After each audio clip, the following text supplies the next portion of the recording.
Tu ouvres les yeux pour la toute première fois, et nous y voilà. Tu viens tout juste de naître, un Viltrumite de sang pur sur la planète Viltrum. Félicitations.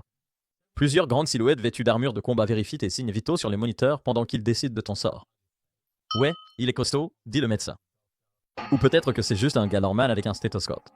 Qui sait? Tu es un bébé. C'est difficile pour toi de le savoir. Tes parents, qui portent encore leurs uniformes, poussent un soupir de soulagement. Tu vois, les Viltrumites ont une politique très stricte concernant la naissance des enfants, ce qui veut dire que seuls les enfants forts sont autorisés à survivre. Les autres sont? Bon, ne t'inquiète pas pour les autres. Cela veut dire que tu peux rentrer chez toi avec tes parents, mais les bébés Viltrumites ne regardent pas vraiment Cocomelon avec leur peluche. À la place, on te place dans une chambre à gravité 4 fois plus forte que celle de la Terre, où chaque muscle de ton minuscule corps est forcé de s'adapter à une pression intense. Tes pleurs résonnent contre les murs d'acier alors que tu essaies de lever la tête, mais personne ne vient te réconforter. Sur Viltrum, la faiblesse ne sera jamais récompensée, même pour un bébé. Maintenant que tu as atteint l'âge de 2 ans, tu montres déjà des signes de la puissance qui est en toi. Un Viltrumite adulte moyen peut soulever au moins 400 tonnes, mais en tant que tout petit, tu n'en es pas encore là. Tes soi-disant jouets sont en réalité de lourds blocs lestés, et tu t'en sors plutôt bien avec eux.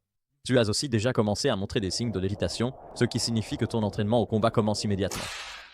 Tes parents surveillent tes progrès comme des faucons et mesurent soigneusement chaque donnée pour s'assurer que tu ne prends pas de retard. Ils ne t'aident pas à te relever si tu trébuches. À la place, ils te regardent de loin, les bras croisés, pendant que tu galères à te remettre debout.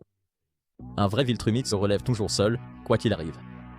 Merci, papa. Chez cette espèce, tout le monde est élevé comme un guerrier dès la naissance, donc les Viltrumites n'ont aucune idée de ce qu'est l'amour parental véritable. Maintenant, à 5 ans, tu sembles bien t'en sortir jusqu'ici, alors il est temps pour toi d'être jeté dans l'initiative de combat juvénile. C'est rempli d'autres gamins de ton âge, mais ce n'est pas une cour de récréation. C'est un champ de bataille pour enfants. En gros, c'est juste un club de combat pour tout petits. Le premier jour, on te met face à un garçon nommé Laro, qui est un peu plus âgé que toi et fait 2 fois ta taille.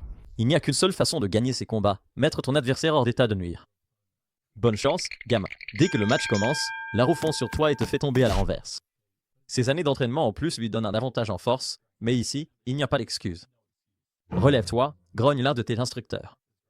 Tu te relèves et tu envoies ton petit poing dans la mâchoire de Laro. Quand il chancelle en arrière, tu saisis l'occasion pour le mettre à terre. La foule d'enfants et de parents éclate en applaudissements. À 5 ans, tu as gagné leur respect. Pour l'instant, les Viltrumites croient qu'ils sont les êtres les plus supérieurs de l'univers, destinés à dominer tous les autres, alors chaque aspect de cette société existe pour façonner les soldats parfaits qui serviront à cette conquête galactique. Ton premier jour d'école sur Viltrum est plutôt simple. Chaque matière est liée aux idéaux de l'Empire. Le cours d'histoire n'existe que pour glorifier les conquêtes passées. Les sciences se concentrent sur le développement d'armes, et même les mathématiques sont enseignées à travers le prisme de la logistique militaire. Ton cours de PS, c'est en réalité un entraînement au combat avec un peu de cardio, et chaque échec est sanctionné. Tu as intérêt à être parfait, gamin, sinon tu ne tiendras pas longtemps. L'école te laissera quand même quelques souvenirs qui te marqueront à jamais. En cours d'histoire, tu es maintenant assez âgé pour apprendre les événements de la purge, lorsque les Viltrumites ont éliminé les faibles de leur population afin que seuls les plus forts survivent. Il y a des centaines de milliers d'années, avant de partir à la conquête des étoiles, Viltrum a été secoué par une guerre civile atroce. Cette guerre a commencé lorsque des Viltrumites, qui valorisaient la force et croyaient en leur supériorité naturelle, se sont réunis et ont décidé d'éliminer tous les membres faibles de l'espèce. Quiconque s'opposait à eux ou était jugé inapte était exécuté lors d'un bain de sang mondial appelé la Purge. Des années plus tard, la planète était en ruine et la moitié de la population avait péri, mais au moins les faibles avaient été éliminés. À partir de ce moment-là, les Viltrumites ont adopté une doctrine brutale d'eugénisme, ce qui signifiait que seuls les plus forts étaient autorisés à survivre sur Viltrum. Viltrum a été reconstruite à sa population surhumaine. Une planète ciblée pour l'assimilation se voyait offrir la possibilité de rejoindre volontairement l'Empire en tant que vassal. Celle qui refusait était détruite par une armée de surhommes volants. C'est une leçon difficile à accepter quand on est enfant, mais il est crucial pour ta survie que tu comprennes. Tu n'es peut-être plus un bébé, mais il n'est jamais trop tard pour t'avorter. Désormais, à 10 ans, ton entraînement s'intensifie. On t'envoie pour ta première mission d'observation sur une planète fraîchement conquise. En descendant du ciel, l'air est saturé de l'odeur des décombres en feu et le ciel est noir de fumée. Les villages brûlent et les villes ne sont plus que ruines. Tu suis ton chef d'escouade, une figure imposante nommée Général Korat, alors qu'il inspecte les conséquences de la conquête. Il fait atterrir ton escouade près des rebelles capturés, agenouillés enchaînés, la tête baissée dans la défaite. Korat désigne les prisonniers du doigt. Décide de leur sort, dit-il d'une voix dénuée de toute émotion. Oh. Quoi? Pourquoi est-ce que ça doit reposer sur toi? Ton cœur bat la chamade en croisant leurs visages terrifiés, mais tu sais trop bien qu'hésiter est dangereux et perçu comme une faiblesse. Les mains tremblantes, tu désignes l'escouade d'exécution.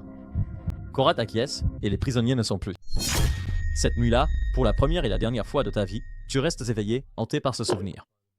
Mais ne t'y habitue pas, parce qu'ici, on ne fait pas dans la culpabilité.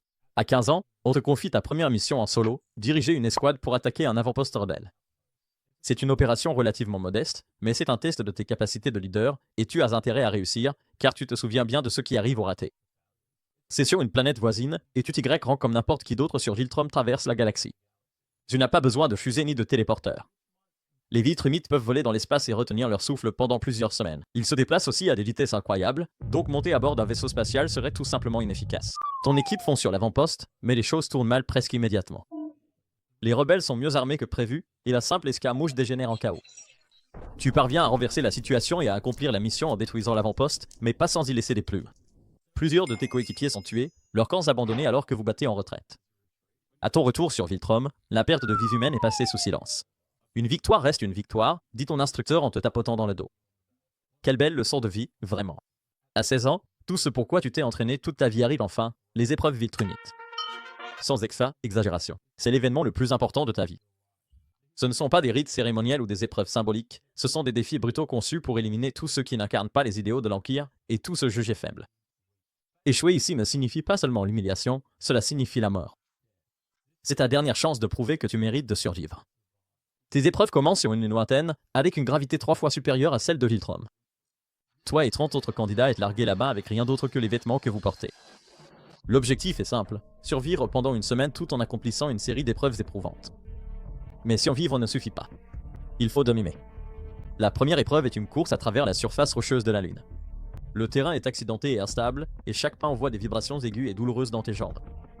Tu ressens la force de la gravité à chaque mouvement, et après seulement quelques minutes, tes muscles hurlent de douleur. Mais il n'y a aucun répit. Rester à la traîne n'est pas une option. Ceux qui le font sont laissés pour morts, leur corps engloutis par ce paysage impitoyable. En franchissant une crête, tu aperçois la prochaine épreuve, une arène de combat creusée dans le sol. Les instructeurs annoncent que seuls les 20 premiers à finir passeront à l'épreuve suivante.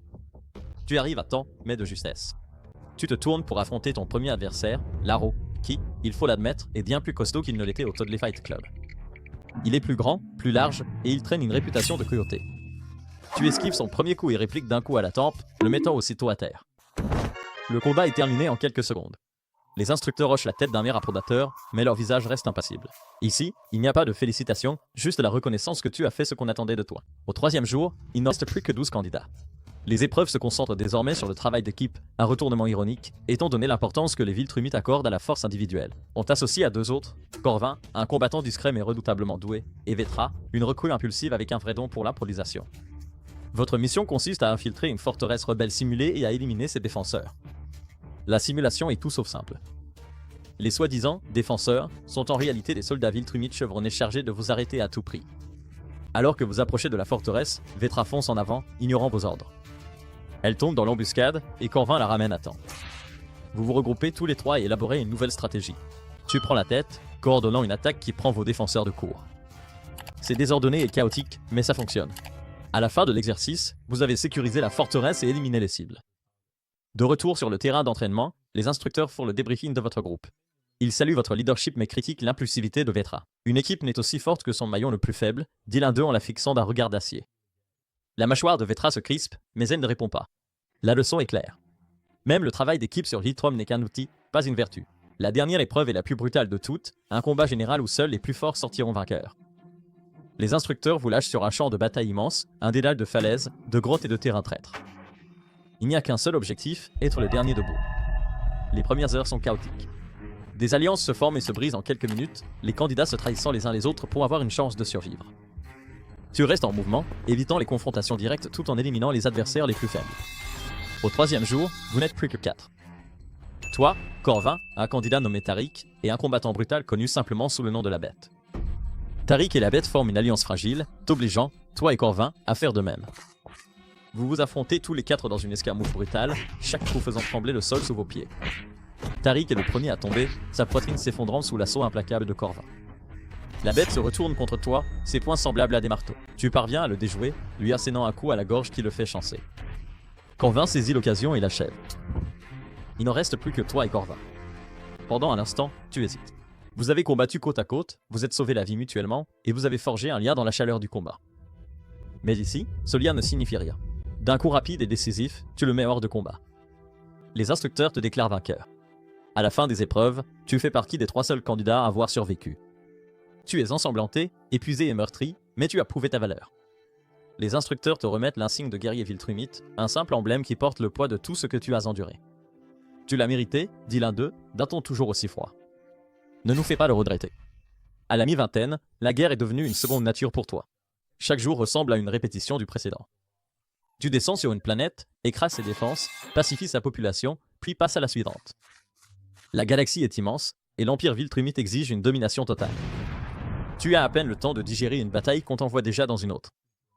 Tu portes désormais une moustache, comme tous les autres hommes Viltrumites. Le gouvernement exige légalement que tous les hommes aient une moustache, un peu comme en Australie. À la quarantaine, les fissures dans la façade de l'Empire deviennent de plus en plus difficiles à ignorer. Les conquêtes continuent, mais la résistance devient plus féroce. Les rébellions qui prenaient autrefois quelques jours à écraser s'étendent maintenant sur des mois. Tu as arrêté de vieillir il y a des années. Plus tu vieillis, plus tu deviens puissant et plus ton vieillissement ralentit. Tu peux vivre pendant des milliers d'années. Dans la cinquantaine, tu rentres chez toi après la conquête de la semaine, ayant appris que ton père est mort. Le rapport officiel dit qu'il est décédé lors d'un exercice d'entraînement, mais des rumeurs murmurent quelque chose de plus sombre, un acte de défiance puni par l'Empire. À ses funérailles, ils n'ont rien dit sur sa vie personnelle, seulement sur ce qu'il avait fait pour servir l'Empire. Il se contente de revivre ses jours de gloire en tant que chef militaire. Les doutes qui te tourmentent depuis des années refont surface. Était-il vraiment un serviteur loyal de l'Empire, ou a-t-il remis en question la voie qui lui était tracée? Peu après les funérailles de ton père, tu as été convoqué à une réunion avec le haut commandement. Il te félicite pour tes années de service et t'informe qu'il est temps pour toi d'assumer un nouveau rôle dans le grand dessein de l'Empire, la reproduction. Ils estiment que ta génétique est exemplaire et que c'est ton devoir de transmettre cette force à la prochaine génération. Sauf que cette génération ne naîtra pas ici. On te remet un dossier contenant des informations sur une planète lointaine et riche en ressources, appelée Corvalie. Tu vois, l'une des stratégies de guerre les plus efficaces du haut commandement consiste à envoyer des éclaireurs à travers l'univers pour infiltrer des mondes et, surtout, se reproduire avec un membre de l'espèce locale dominante. Les gènes viltrumiens sont extrêmement adaptatifs. Ils sont tellement puissants qu'un viltrumien peut se reproduire avec presque n'importe quelle autre race de l'univers, humanoïde ou non, et ces gènes domineront presque totalement ceux du parent non viltrumien, rendant la progéniture quasiment purement viltrumienne. L'une des rares règles de ce programme de reproduction, c'est que tu n'as le droit de procréer qu'avec des espèces génétiquement similaires. Plus la race du partenaire est naturellement compatible, plus tôt la progéniture héritera de toutes les capacités standards des viltrumites.